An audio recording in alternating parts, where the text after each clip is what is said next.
হামাসের প্রধান আলোচক খলিল আল হায়া বলেছেন যে তাদের অস্ত্রভান্ডার সম্পর্কিত সিদ্ধান্তটি জড়িত থাকবে ইসরায়েলি দখলদারিত্ব ও আগ্রাসনের উপস্থিতির সাথে। তিনি জানান, যদি দখলদারিত্ব বন্ধ হয় তবে এসব অস্ত্র রাষ্ট্রের কাছে হস্তান্তর করা হবে। এই মন্তব্য এসেছে এমন সময় যখন ইসরায়েল 2 বছরের যুদ্ধের সমাপ্তি হিসেবে হামাসকে নিরস্ত্র করার দাবি করেছে এবং যুক্তরাষ্ট্র 20 দফা পরিকল্পনায় আত্মসমর্পণের শর্ত রাখতে বলেছে।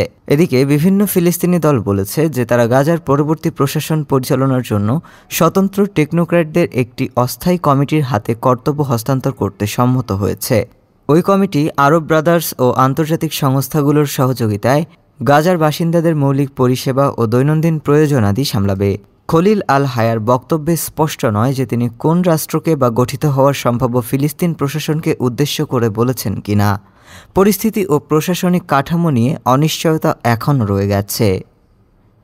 ডেস্ক রিপোর্ট, আজ বার্তা।